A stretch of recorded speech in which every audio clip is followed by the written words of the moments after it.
예, 2교시 시작하겠습니다. 이어서 말씀드릴 거는 이제 보상법규 안에서 그 사례형 문제 있고 여기 약수령 문제도 있고 또 뭐 이렇게 예상하지 못한 문제도 가끔 나오는 것 같아요. 거의. 그 다음에 기출문제 이렇게 보는 식으로 하겠습니다. 사례형 문제 뭐 많이 보셨고 많이 풀어보셨기 때문에 뭐 대개는 비슷한데요.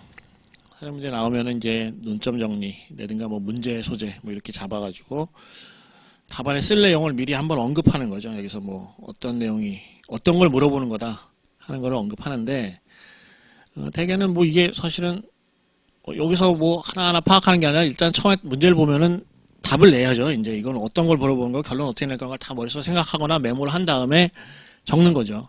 논점 정리에서는 본문에 쓸 내용을 다 언급하도록 쓰는 거예요. 뭐가 문제 된다.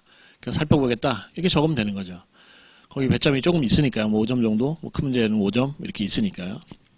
그 다음에 관련 법령 내용을 정리하는 거. 이게 어떻게 보면 중요하죠. 그래서 기존에 이제 우리가 어떤 사안이 나오거나 아까 말씀드린 것처럼 기존에 아는 판례가 나오거나 하면은 바로 그냥 결론으로 가고 싶은 생각이 많이 들 거예요. 그냥 아는 거 나오면. 근데 어떤 문제든지 이렇게 푸는 거예요. 이거 보상법규 법령의 내용을 아느냐를 물어보는 거고 학설이나 판례라는 것도 결국에는 법령의 불분명한 내용에 대해서 정립된 법리인 거니까 그 문제가 관련되는 법령 내용, 법률에 있는 내용, 뭐 위임된 무슨 행정 입법에 있는 법규 명령이라든가 행정규칙에 있는 내용, 아니면 뭐 관련된 행정규칙 내용이라도 적는 거죠. 아는 내용을 적고 그 다음에 그 법령 내용에 따라 가지고 이 사안에서는 어떤 부분이 문제된다 하는 거기 보면 문제는 반드시 이제 무슨 판례가 있는 아니면 학설까지도 있는 그런 부분이 쟁점으로 나오니까 그거에 대해서는 어떤 학설이 있고 견해가 대립하고 이와 관련해서 판례는 이런 입장이다라는 걸 적고요. 그 다음에 이제 거기서 대개는 뭐 결론을 내기 위해서 이제 문제가 이제 원하는 방향이 있을 수도 있어요. 왜냐하면 문제가 물음 1, 2 이렇게 이어지는 경우에서 1에서 어떤 답을 내야만 2번으로 이어지는 이런 문제도 있고 아니면 그런 힌트가 없다고 그래도 뭐 대개는 뭐 대법원 판례의 입장을 따라간다든가 아니면 판례 입장을 학설이 일치해서 반대하면 뭐 학설 따라도 좋고요. 어찌됐든 거기서 이제 매듭을 하나 짓는 거죠. 내가 볼 때는 이런 걸 따라 볼 때는 이게 타당한 것 같다. 그래서 결론을 매듭을 지으면 좋고 뭐 안 지어도 돼요. 네, 일단 지금 왜냐면 근데 지어야 결론이 나니까. 그리고 또 학설이나 판례에 따라 가지고도 이 사안에서 결론에 차이가 없다 그러면은 결론을 낼 필요도 없는 경우도 많고. 그 다음에 마지막에 이제 사안에 대해서 그 법률을 적용했을 때 어떤 결론이 난다까지 하고 원래 문제에서 물어보는 게 있죠. 뭐 예를 들면 갑의 주장은 타당한지 적어라. 그러면 결론적으로 갑의 주장은 타당하다, 부당하다 이렇게 적는 거죠. 그게 이제 기본적인 틀이고. 그게 이제 초안을 작성하면서는 사실은 답을 다 내야 돼요. 거기서 초안에서 그러니까 뭐 답안을 바로 시작해서 적는 게 아니라 뭐 잘 아시겠지만 결론까지 다 내보는 거죠. 어떻게 적을 거를 다 적고 거기서 빠트림 없는지 여러 번 확인한 다음에 이제 적기 시작하는 거죠. 답안지를. 그리고 목차를 그에 따라 가지고 구성하는 게 맞는 거고요.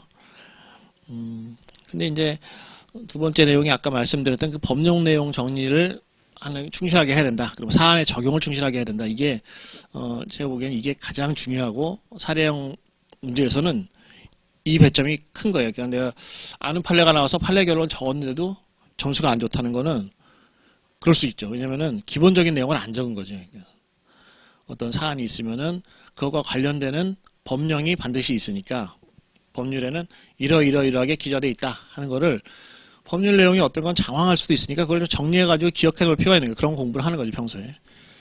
법령 내용을 적고. 그 다음에 그거에서 뭐가 문제돼가지고 대법원 판례가 있었는데 판례에선 이런 입장이다 하는 걸 적는 건데 그 법령 내용을 적는 걸 충실하게 적는 게 중요해요. 그러니까 판례나 학설을 적는 것만큼 법령에도 할애를 해야 된다는 거죠.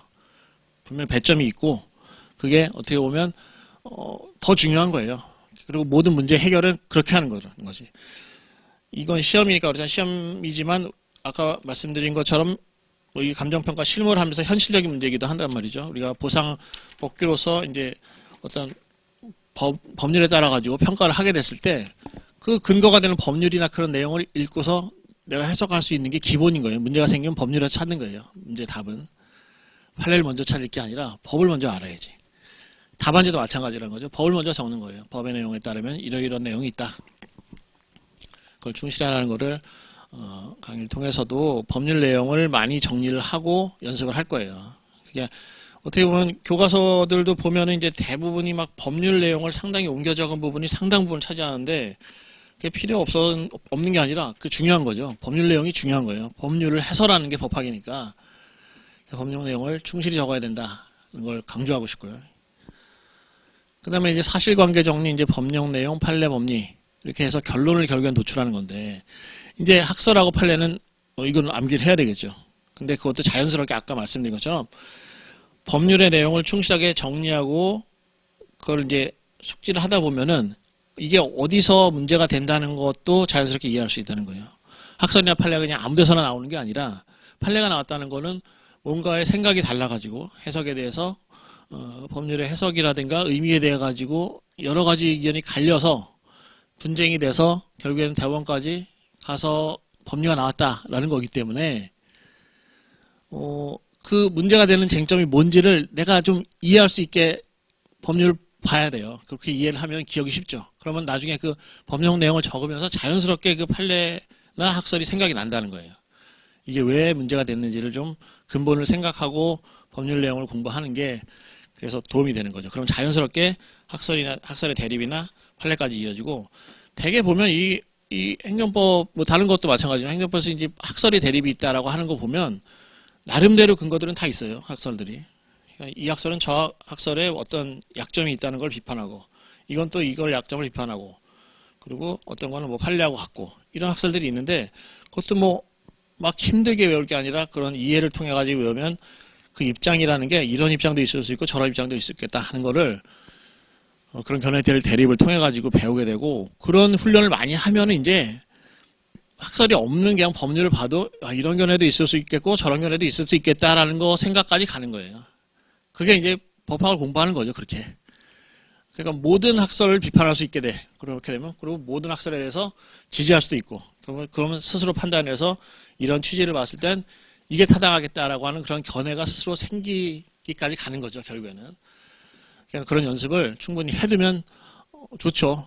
그게 그리고 내가 판단한 게 대법원 판례하고 맞는지 안 맞는지를 비교해 보면 이게 뭐 대다수가 이렇게 생각하는구나. 결국에 재판이란 것도 사람이 하는 거고 사람이 그 합리적이라고 생각하는 거는 크게 차이가 나는 게 아니기 때문에 그런 훈련을 통해 가지고 비교해 보면서 결국에는 어떤 게 답일 것이다라는 생각을 계속 이렇게 조율해 가고 대법원 판례가 어떤 건 되게 자세하게 설명을 한 경우도 있으니까 그런 걸 보면서 이게 이런 관점도 있어서 내 생각이 틀렸구나 하다 보면은 그 법리적인 생각이 생기는 거예요. 이제 그냥 새로운 문제를 봐도 이건 대충 이렇게 결론이 나겠네라는 거 하는 게 맞아요. 이제 맞게 되는 거지.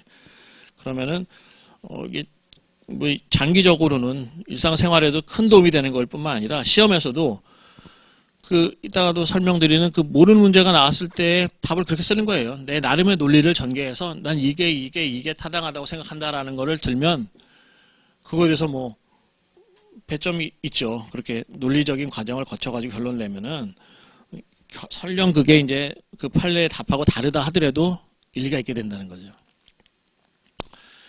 그래서 일단 법령 내용을 충분히 본 다음에 학설의 대립이나 판례를 봐야 되는 게 중요하고 더 중요한 거는 이제 결국에는 이제 문제에서 물어보는 게 사안에는 어떻게 적용되느냐 하는 거기 때문에 그 답을 쓰는 거를 간단히 쓰지 말라는 걸 이제 수업하게 되면 계속 강조할 거예요. 왜냐면은 사례 문제는 결국에는 그걸 보겠다는 거거든요. 4번. 그러니까 아까 말한 여기 요 사안 적용을 보겠다는 거예요. 사안 적용.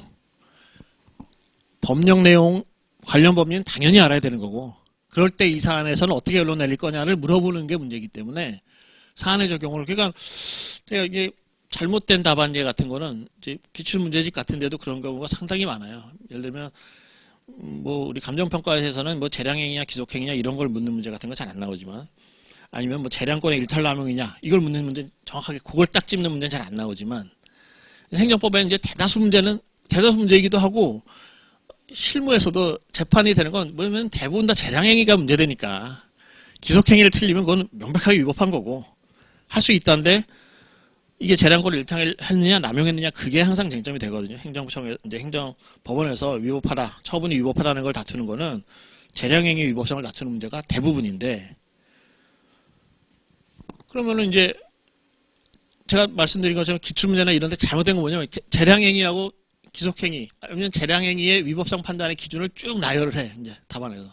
뭐 있잖아요. 뭐 판례도 있고 학설도 있고 쭉 나열해. 그래서 결론에서는 사안에 적용할 때는 그러므로 이 사건에서 이 처분은 재량권 일탈한 것이다. 뭐 그냥 그런 식으로 그냥 점프하는 경우가 많거든요. 그게 아니라 그 기준을 하나하나 이렇게 사안에서 해당하는 기준에 맞는 거를 하나씩 이렇게 대입해가지고 이거 뭐 이렇기 때문에 뭐 객관적 합리성이 위반된다든가 그 기준에 썼던 걸 써먹으라는 거죠. 법리라든가 법률에 있는 그 기준들을 하나씩 적용을 해가지고 이건 이래서 이건 저래서 이건 요래서 결국에는 재량권 일탈 또는 남용이다. 그래서 위법하다. 이렇게 그 논리 추론 과정을 하나하나 적용하는 과정을 좀 답안에다 적으라는 거죠. 그게 아마 제가 모르긴 몰라도 그게 가장 배점이 높을 거예요. 사안 적용 그걸 충실하게 해야 된다는 거지. 그걸 하기 위해서 지금 판례고 법령 이거 다 적었는데 결론은 그냥 딱 보니까 이거는 일탈이네. 그럼 뭐로 그 법률 뭐하러 적어?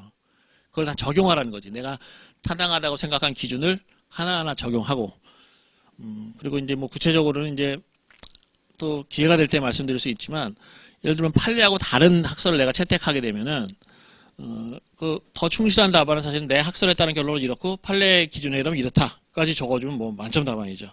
사안에 적용해서 충실하게 그 법리를 활용해서 적어야 된다는 게 강조하고 싶은 거예요. 이제 사례 문제에서는 그게 꽃이에요. 그러니까 뭐 법령하고 법령 당연히 적어야 되는 거고 사안의 적용을 얼마나 충실히 하느냐.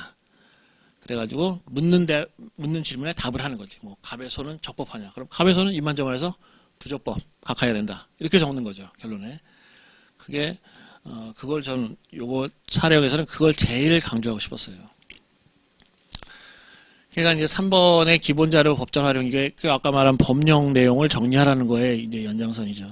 법령 내용을 적어야 되기 때문에 법전을 충분히 봐야 돼요. 그리고 교과서나 자료집에서는 법령 내용을 아주 압축해서 적을 수도 있거든요. 저는 그래서 이번에 기본교재 만들면서도 되도록이면 법령 내용을 일단 그대로 적는 걸로 했어요. 왜냐면 그럼 장황하고 길어지기 때문에 뭐 압축해서 적으려고 하는데 그런 법 규정이라도 법전을 봐서 원래 문장을 좀 많이 익혀 놓으라는 거죠. 그리고 나 머릿속에서 나름대로 이 뜻이라는 거는 따로 기억을 하더라도 법률 문장을 여러 번 보고 숙지를 해두는 게 중요할 것 같아요.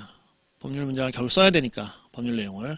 그래서 뭐 따로 법전을 만들든 요새 뭐 법제처에서 나오는 그 사이트에 들어가서 법전을 뽑아서 보시든 아니면 수험가에 나오는 수험용 법전을 쓰시던 하나를 뭐 해서 반복해서 보시는 게 좋아요. 그리고 뭐 학원을 다니시게 되면 학원에서 정보 제공할 수도 있고 공부를 하시더라도 또 개정되잖아요. 개정되니까 법제처에서 개정된 법률이 있는지도 수시로 확인하고 개정 내용이 뭔지도 봐야죠.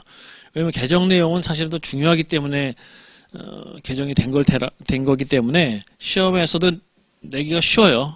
그리고 또 이번에 보면은 최근에 몇 년 전에 뭐 행정기본법 이런 것도 만들어졌죠. 그래서 제가 뭐 옛날에 공부하던 행정법에서는 다수설이거나 통설이었던 것들이 많이 행정기본법에 그냥 규정으로 들어온 것들도 많이 있어요.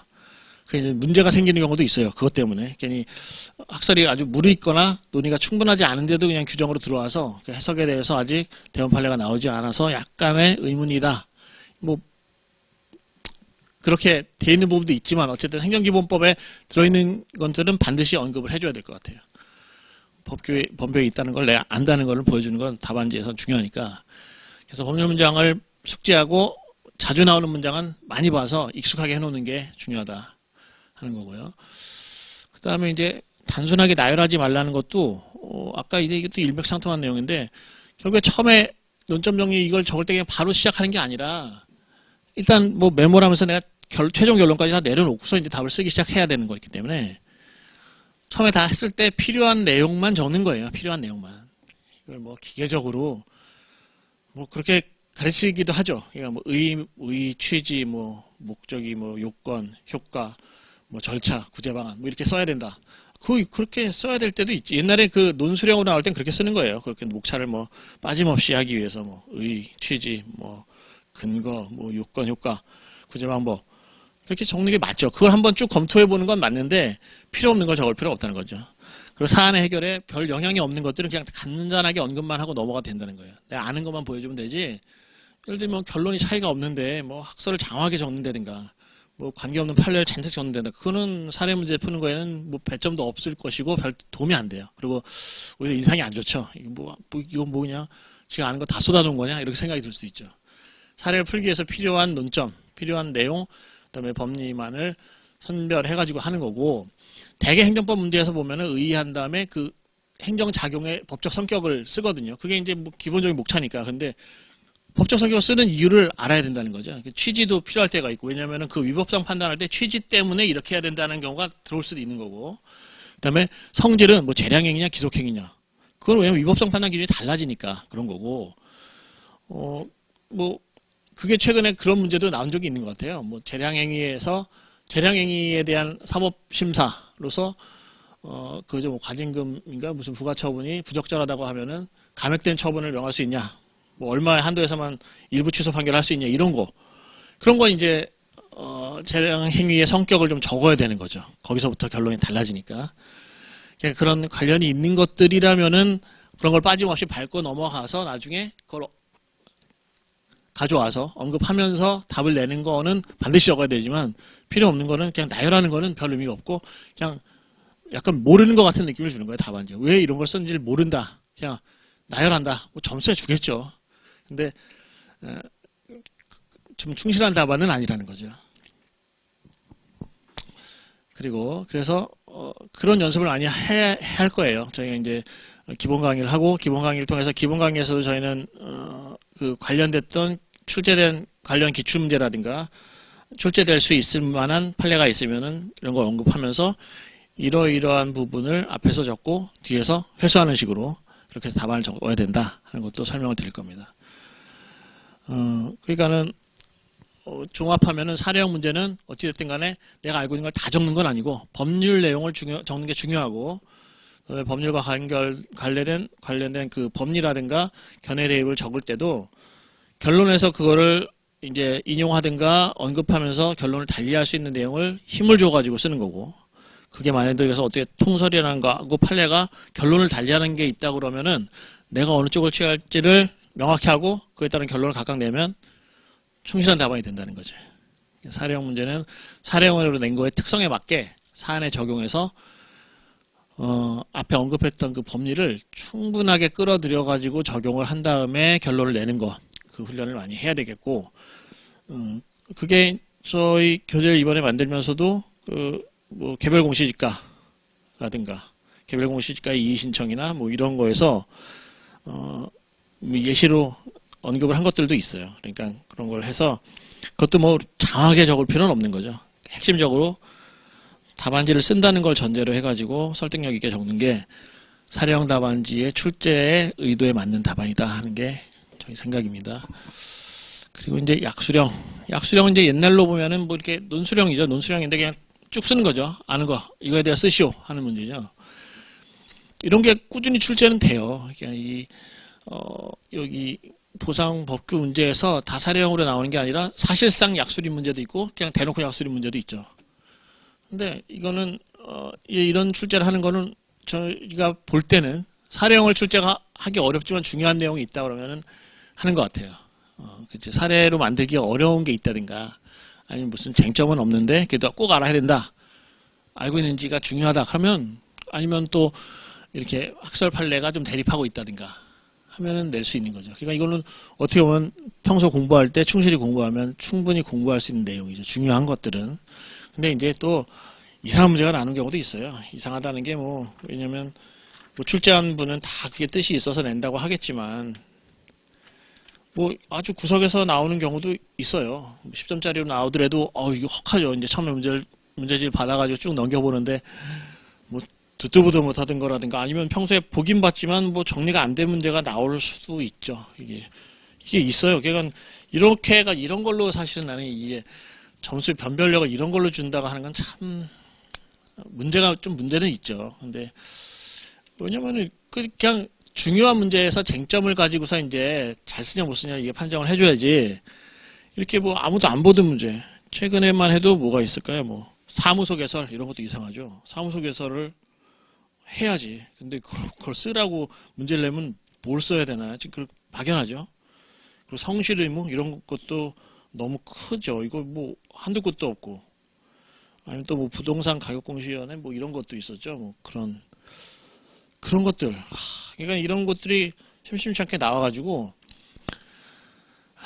이거를 뭐 좋게 해석하면 이제 성실성을 본다고 봐야 되겠죠. 이 사람이 얼마나 꼼꼼하게 법전을 충실하게 빼놓지 않고 공부하는지를 보겠다. 그런 취지겠죠. 이거 대비에는 좀 한계가 있고 있을 수밖에 없는데 할 수 있는 데까지 하는 거죠. 그래서 기존의 기출문제 됐던 부분하고 그런 거 정도는 준비해야 될 것이고 그거하고 유사한 정도의 숨어있는 것들도 나름대로 정리를 하는 거예요. 그러니까 법전 내용을 정리하는 거죠. 그런 거를 이게 이제 근데 이제 순위에서는 좀 밀리는 거죠. 이거 중요한 걸 먼저 하고 나중에 이런 것들은 이제 빈틈을 외운다, 불안할 때 하나씩 외워둔다 이런 식으로 하는 걸로 하더라도 그 정도 대비해야 되겠죠. 근데 이걸 뭐 완벽하게 준비할 수는 없을 것 같아요. 뭐 이론적으로 불가능한 게 아니라 뭐 시간이 무한정 있는 것도 아니고 출제한 사람도 법전 없이 쓰라 그러면 못 쓸 것 같은 문제들이죠. 이런 거는. 그런 것들은 어찌됐든 그래도 출제할 만하다라든가 출제됐던 거하고 유사해가지고 이게 그냥 어떻게 보면 성실성 평가라는 거가 맞는 것 같아요. 이런 게 출제됐으면 그 옆에 있는 것도 한번 내보고 얼마나 준비됐나 한번 보겠다 하는 거니까 간략하게라도 준비를 해두는 게 필요할 것 같아요.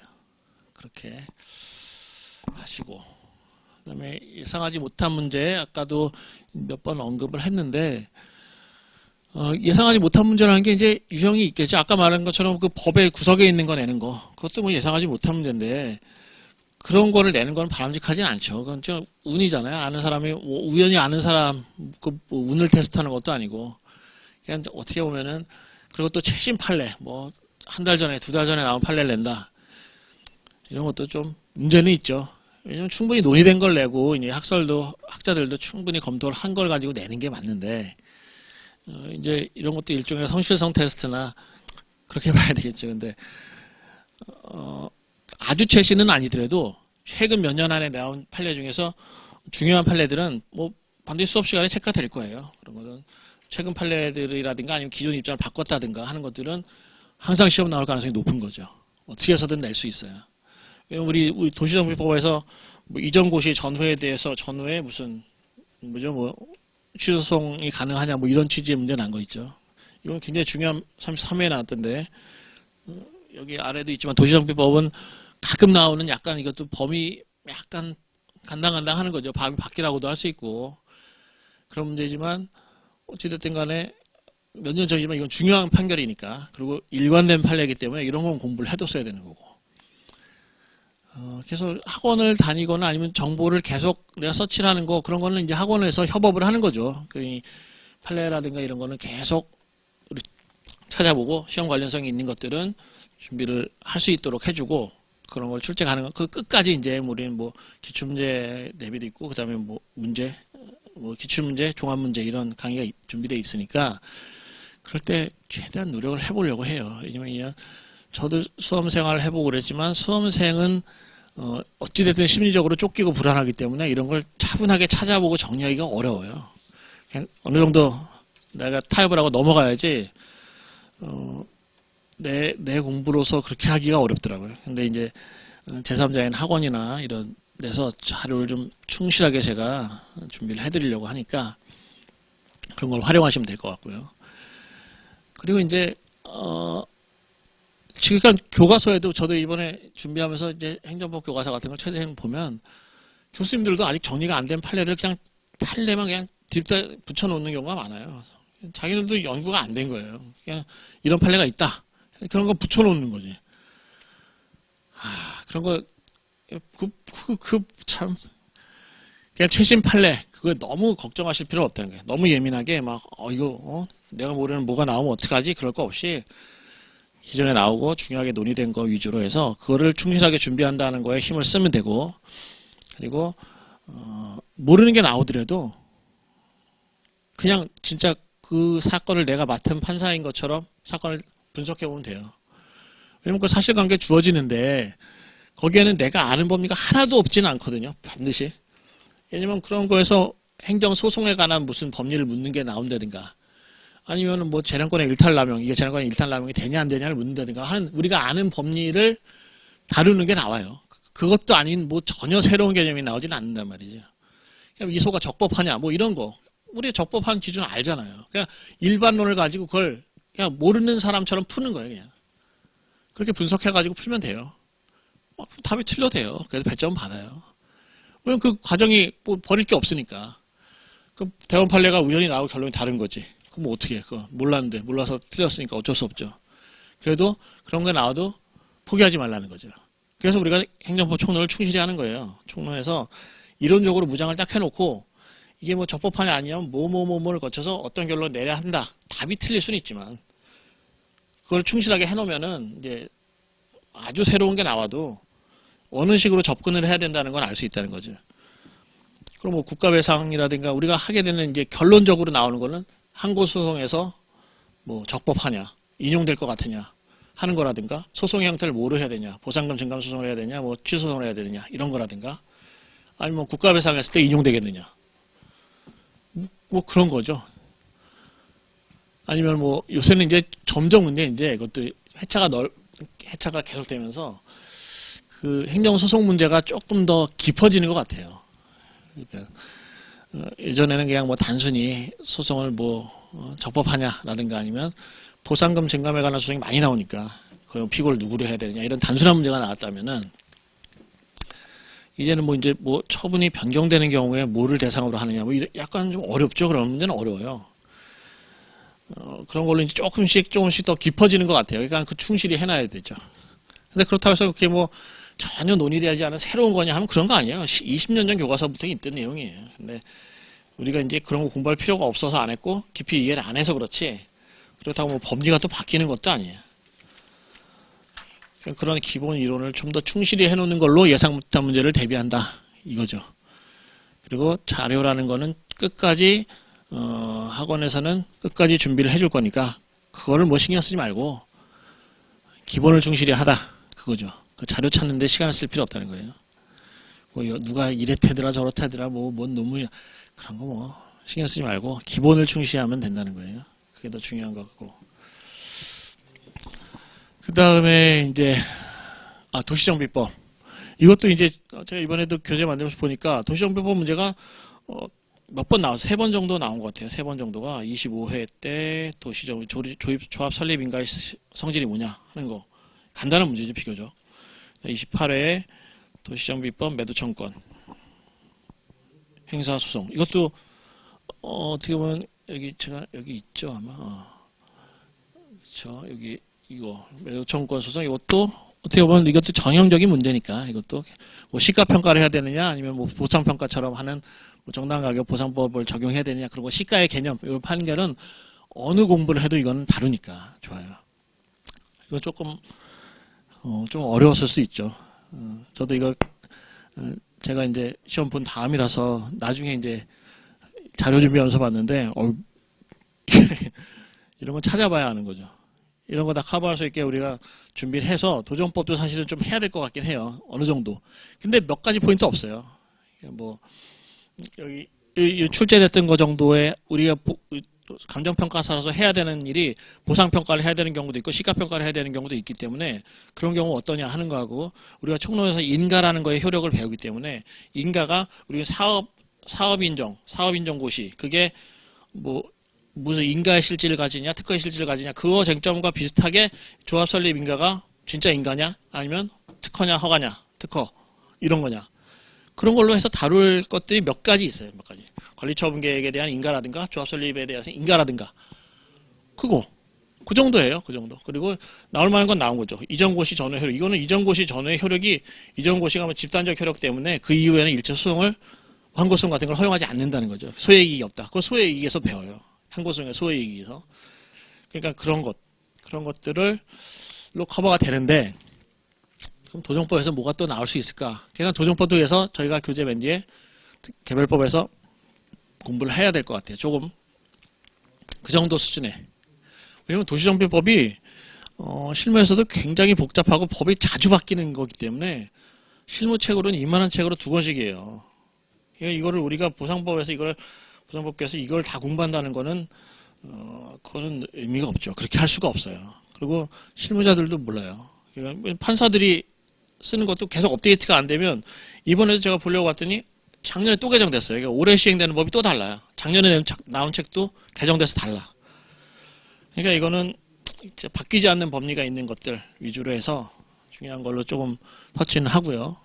근데 그걸 보다 보니까 뭐 이제 이러다 보면 이제 도시개발법에 있는 뭐 한지 내용도 나올 수 있겠다는 생각도 조금 들더라고요. 이것도 나중에 하면은 어떨지 모르겠는데 이게 왜냐면 우리가 행정법 학원에서 보면은 공용환지, 공용환권, 공용환권이라는 게 도시정비법에 이제 토지 소유자나 건물 소유자들한테 해가지고 권리로 주는 거, 입주권을 주는 방식의 환권이고 우리가 토지보상법에서 하는 거는 수용해서 돈으로 주는 거라면은 이제 도시개발법에서 환지하는 건 수용해서 개발한 땅으로 주는 그런 방식이라 야 이러다가 그런 것도 나올 수 있겠다는 생각도 조금 들긴 드는데 그건 이제 나중이에요. 지금 이게 중요성에서는 떨어지죠. 출제된 적 없고 아직 뭐 출제될 기미도 없으니까 그런데 그것도 한번 그거는 이제 한번 검토를 해보되 일단 기본적인 거는 이 정도 도시정비법에서는 그 정도 해야 될 것 같고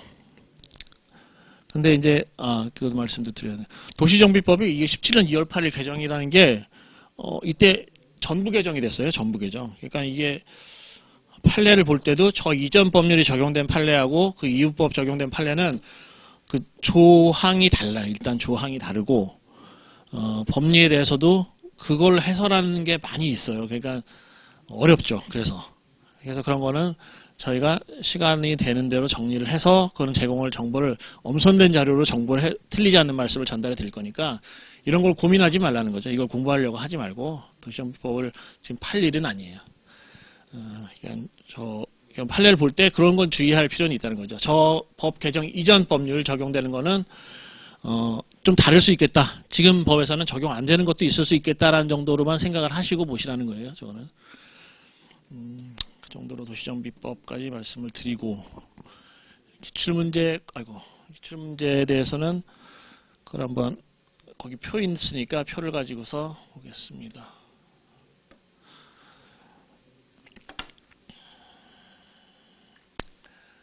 저희가 19회서부터 35회까지 여기 표로 해서 했는데요.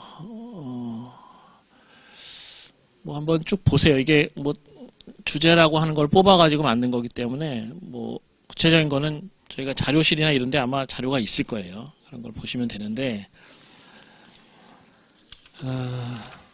전반적으로 이제 출제를 보니까 최근 거를 위주로 볼게요. 최근 거 보면은 요게 이제 이 토지보상법 내용인데 토지보상법의 내용들을 한번 보면은 환매권,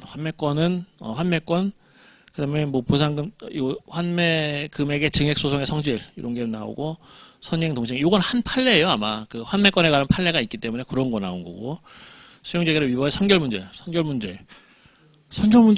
당연히 중요하죠. 이거 아는 문제. 사업인정 고시 맨날 나오는 문제죠. 수용재개를 취소소송 대상 피고 적격. 이것도 보상금 증감에 관한 소송. 수용재개를 할 거냐? 보상금 소송 뭐냐? 전형적인 토지보상법에서는 항상 나와요. 토지보상법에서 되게 큰 문제, 사례 문제가 나오고 최근에는 부동산 공시법 또는 감정평가법인데 부동산 공시법에서 최근에 뭐 개별공시지가 관련된 준사례 문제 뭐 이런 것들이 계속 나오고 있어요. 이게 보다 보면 약간 왜냐면 논란의 여지가 있는 것들이 있거든요. 보면 이의신청에 대한 성격 이것도 총론에서 배우는 거예요. 이의신청 어디서 배우냐면 뭐 행정심판인 이의신청하고 행정심판이 아닌 이의신청 그거에 대한 결정의 효력 그걸 가지고 푸는 거예요. 그리고 더 나가서는 그에 따라 가지고 그 제소기간의 기산점을 어디로 잡을 것이냐. 개별공시지가에는 그 기산점을 달리하는 그 판결이 있으니까 그 세 가지로 할 수 있다는 거 그리고 언제부터 할 수 있냐. 그것도 수업 시간에 정확하게 말씀드릴 거예요.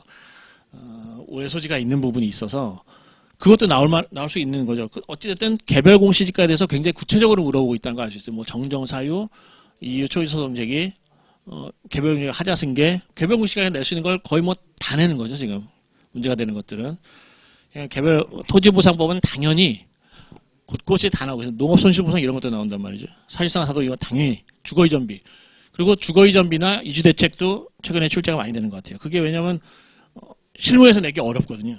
이게 실무하고는 조금 떨어져 있는 문제이기 때문에 보상법규에서 내기 좋고, 그리고 여기서 이제 뭐 이 소송이 우리가 그렇게 많이 나오는 보상금 증강에 관해서는 85조 이항이 아니라 행정소부 3조의 당사소송이다 하는 게 여기 나오니까 낼만한 것 같아요.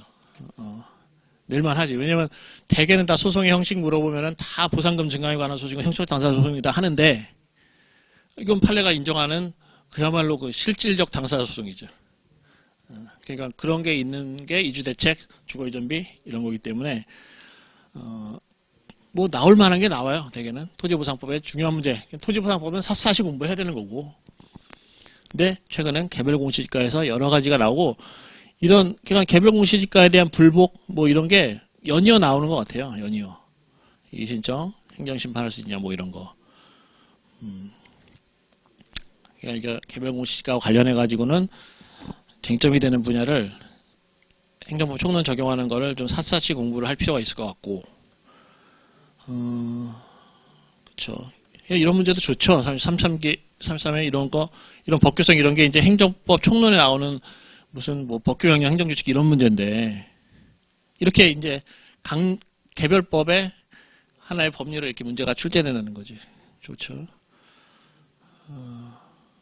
이게 개별공시지가 취소송의 기산일 30일 같은 경우에도 좋은 문제죠.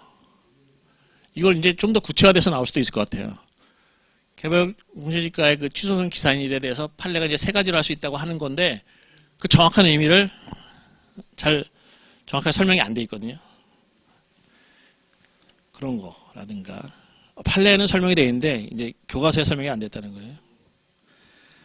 그 다음에 이제 짜투르기 뭐 10점짜리 약술 문제 이런 걸로 보면은 이게 좀 예측 어렵게 나오는 거죠. 항상 그렇지만 이 사무소 개설 같은 것도 어렵고, 성실 의무도 막연하고, 타당성 조사 이런 거 참 쓰기가 어렵죠. 그냥 법전을 보고 쓰라고 해도 쓰기가 어려워요. 왜냐면 뭐 이게 특별히 뭔 쟁점이 있는 건 아니잖아요. 그냥 쓰는 거지. 외운 거 쓰는 거예요. 근데 법전도 안 주는데 그냥 외워 써라. 이런 거는 뭐 준비할 만큼 하는 거지. 아까 말씀드린 것처럼 해야 되는 거고. 그래도 기본적으로 중요한 것들이 성실의무는 손해배상하고 연결되는 거니까 손해배상 중요하죠. 그리고 징계처분에 대한 거 소송 중요하지. 징계처분하고 책임, 그러니까 감정평가법에서는 감정평가사가 책임을 져야 되는 부분에 대한 게 중요한 것 같아요. 징계에 관한 내용이라든가 손해배상의 책임을 져야 되는 거, 그 전제가 뭐고 성실의무가 있든 무슨 의무.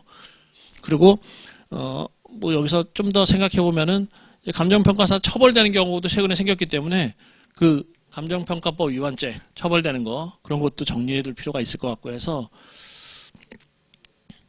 그 정도 준비하면 이게 아마 감정평가법은 될 것 같고요. 또 보자.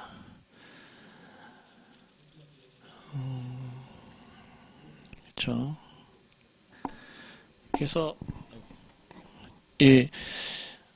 뭐 여러 번 반복되는 얘기지만 다시 한번 보면은 토지보상법과 관련돼 가지고는 행정법 쟁점이 크게 출제된 경우가 많고, 그게 맞고, 부동산 공시법에서는 이것도 개별 내용 중에 두 번째 문제나 이런 데로 사례 문제로 많이 출제가 되는 것 같아요. 그게 1, 2번이 바뀌기도 하더라고요. 어떨 때는 부동산 공시법 문제가 크게 큰 문제로 출제되기도 하고.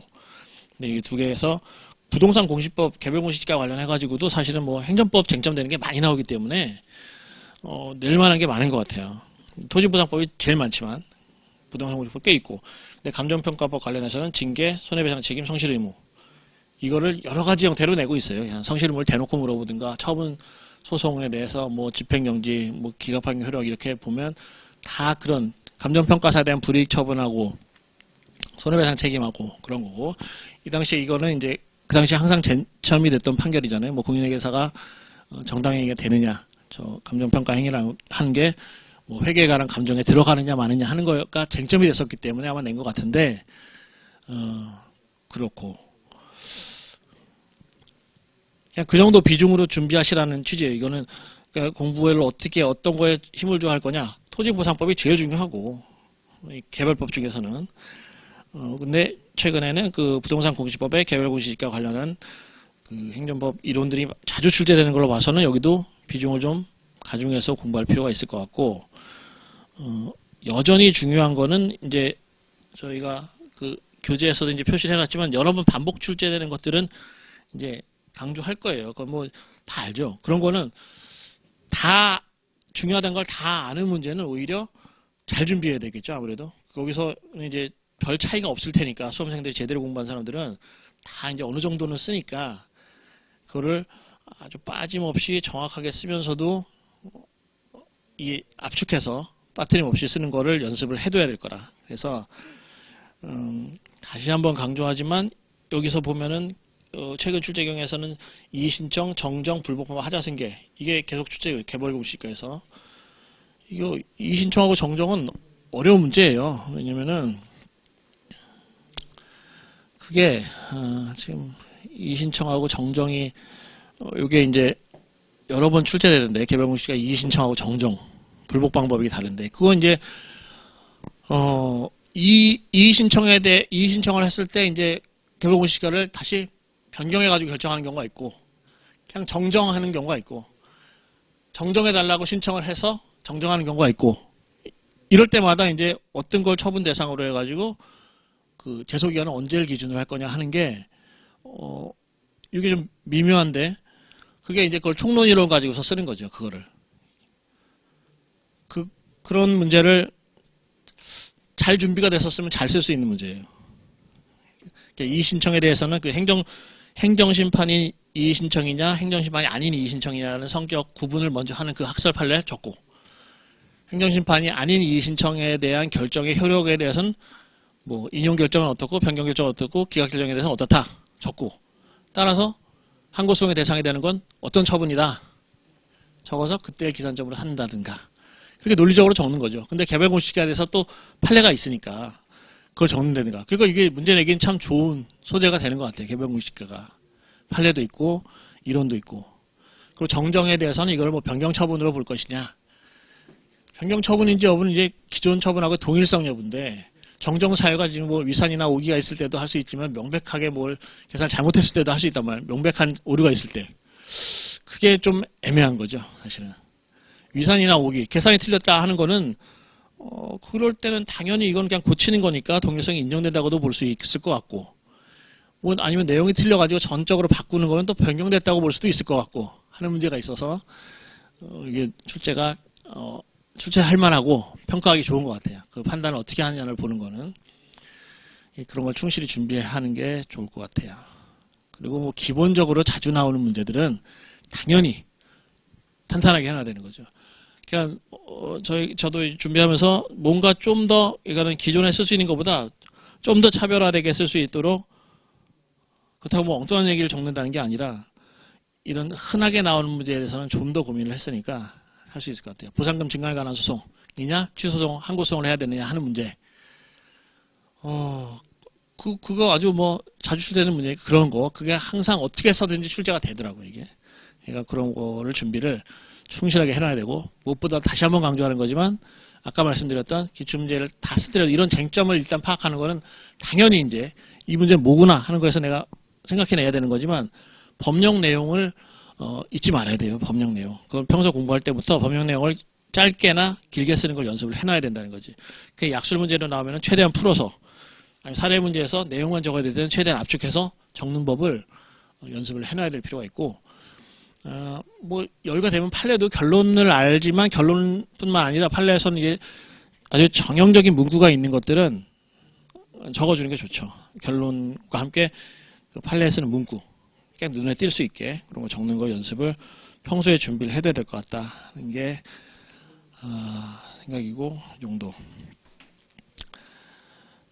제가 뭐 원래 2교시, 3교시 이어서인데 그냥 제가 요거 3교시에 할 내용을 조금 말씀드리고 뭐 질문 있으면 저희 자유롭게 얘기를 하고 그렇게 마치겠습니다. 지금 뭐 따로 할 건 아니고.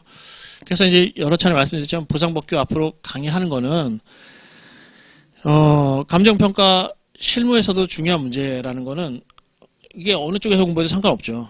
여기서 충실해 놓으면 저기 게 되고 저기서 충실하면 여기 게 되니까 실무에서 보상법규 파트가 어떻게 보면은 실무 문제에서는 보상평가로 나오는 경우가 뭐 잘 모르겠어요. 근데 나오는 경우도 있죠.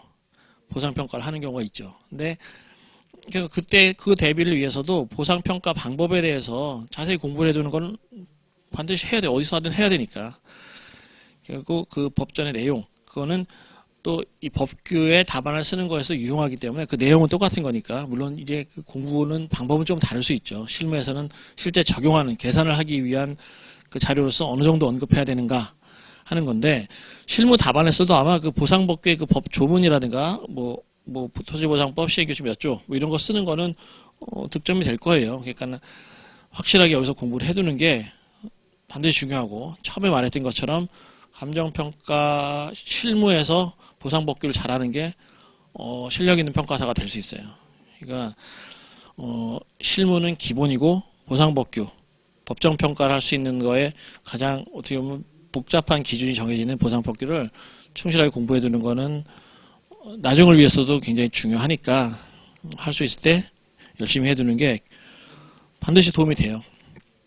그리고 저희는 강의를 통해 가지고 계획을 하면서는 목표가 있다면은 그 법률 문제를 해결할 수 있는 그 논리라든가 새로운 문제를 접근할 수 있는 그 능력을 갖출 수 있게, 행정법 문제라는 거를 그냥 단순히 그냥 답안지 쓰기 위해서 뭐 의의를 적고 뭐 성격을 적고 취지적, 그걸 하는 것도 뭐 필요할 수도 있고 중요한데, 그렇게 뭐 답안을 위한 답안 말고 진짜로 그 행정법 문제를 어떻게 접근해서 답을 어떻게 내는 것인지, 이게 진짜 현실에서 법원에서 정하는 방법이니까 그게 내 문제가 될 수 있거든요. 감정평가사 전문 자격사로서 일할 때 내가 뭐 뜻하지 않게 징계의 연루가 될 수도 있는 거고, 아니면 내가 한 평가가 어떤 소송에서 문제가 될 수도 있는 거고, 그렇죠? 그리고 손해배상 청구가 난 뭐 잘못한 게 없는데 걸릴 수도 있잖아요. 소송이란 건 내가 원하지 않아도 연루될 수 있으니까, 그럴 때는 어떻게 대응을 하고 어떠한 법리로 이 문제의 결론 내려야 하는지를 여기서 뭐 배울 수 있으면 더 좋죠. 그걸 목표로 하려고 하고요. 그래서 앞으로 여기 학원의 계획은 행정법 이론을 12강 하는 걸로 되어 있고, 개별법하고 그 다음에 종합문제하고 기출문제 이렇게 되어 있는데, 그런 과정을 충분히 같이 거치면서 이렇게 학원을 활용해 가지고 내가 답안에 쓸 수 있는 내용을 이게 취해간다 하는 자세로 해서 활용하시는 것도 충분히 좋은 수업 방법이 될 것 같아요. 그래서 제가 뭐 오늘 간단하게나마 감정평가에 대한 기본적인 내용하고 수험의 전략에 대해서 설명을 드렸습니다. 남는 시간에는 제가 뭐 아까도 말씀 나눴지만 필요한 내용 있으면 질문 받고 답변 드리고 편하게 하시고 그러고 가시면 될 것 같습니다. 예, 마치겠습니다.